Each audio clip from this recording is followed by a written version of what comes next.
Hello friends, here a story.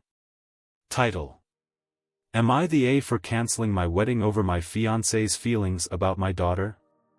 For some background context, I was married at 22 to my husband, who was 25. He had a daughter who was 2 when we married, and I consider her my daughter in every way. Unfortunately, my husband passed away when she was 4.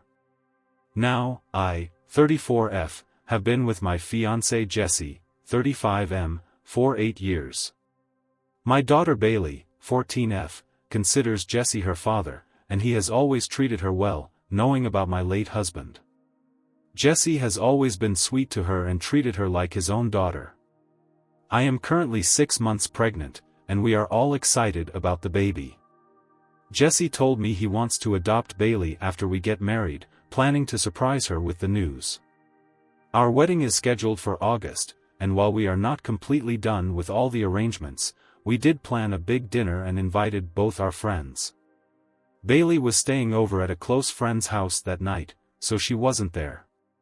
We were all having a great night, catching up and enjoying each other's company, until the topic of the wedding came up. Everything was fine until we started discussing our honeymoon plans. Initially, we planned to bring Bailey along, but Jessie suddenly said he didn't want to bring her anymore. This shocked me because we had both agreed on it, and I was taken aback. Jessie then started talking about how now that we would have a real child, we no longer had to pretend to take care of my stepdaughter, who was never my real child. Everyone, including our friends, was flabbergasted. He continued ranting, which led to me freaking out in front of everyone. I told him that Bailey would always come first and that he was now last to me. I demanded that he leave and announced that I was canceling the wedding.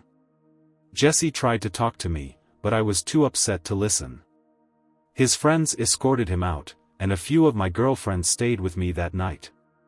Since then, Jessie has been blowing up my phone, wanting to work things out, but I honestly don't want to. I haven't told Bailey what happened and lied to both our families about why we canceled the wedding. I just want some peace and for no one to be upset. However, some of his friends have messaged me, saying he has the right to express his feelings and opinions, which has left me puzzled. Am I the A? Update. I talked to Bailey much earlier and told her everything. She was shocked and cried, which broke my heart. We just hugged each other. She said if she had only been a better daughter, he wouldn't have felt that way. I reassured her that it wasn't her fault at all and that Jessie was just an awful man and a coward. Bailey said she forgave him but would never forget what he said. She still misses him and still calls him dad, even after everything he put her through. She's a brave young girl. I'm making sure Jessie never gets in contact with Bailey. However, he asked if we could talk in person to at least mend things. I agreed and met him the next day after the whole incident. We met in a public place with others around, in case he tried something funny. Jessie apologized, saying he loves Bailey and our baby the same and still wants to marry me. He begged to come home. I knew he was lying and told him I would never look at him the same. I would only get in contact with him after I give birth to our daughter. Jessie begged over and over, but I stood my ground and said no each time. Then he dropped a bombshell: he had cheated, and the woman was better in every way. To make it worse, he was cheating with his best friend Carter's wife, who has 3 kids. This is one of the friends who defended him. She was at the dinner party and had always been nice to me.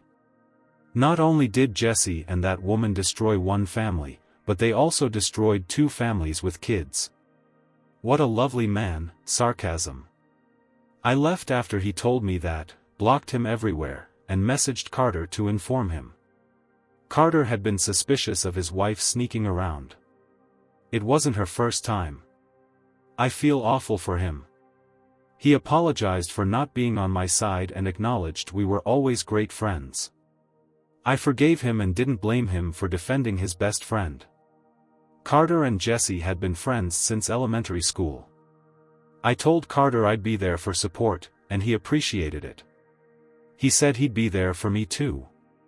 Carter informed their friend group and blocked Jesse. He is going to divorce his wife. We have each other for support. I also asked Bailey if she wanted a therapist, and she said yes, so I'm looking for one. She has been staying in her room more, only coming out for food or to use the restroom. It breaks my heart because she is usually so bright and jolly, but now she's depressed and feeling low. Her close friends have been coming over and staying with her. My family plans on coming too. Don't worry, I told Jesse's family everything, and both families are mad at Jesse. I plan on staying in contact with Jesse's family because I've always been close to them. They helped raise Bailey and see us as family. I can't forget that I am carrying Jesse's daughter. Jesse's parents want to see Bailey, as she is their granddaughter. I also plan on changing the locks, as I don't feel safe with just Bailey and me, even with our big dogs and goats. My best friend Rosie is staying with me, so we have a lot of support. Thank you to everyone who commented. I am grateful, you all are great humans. That is my update, and it will probably be the only one.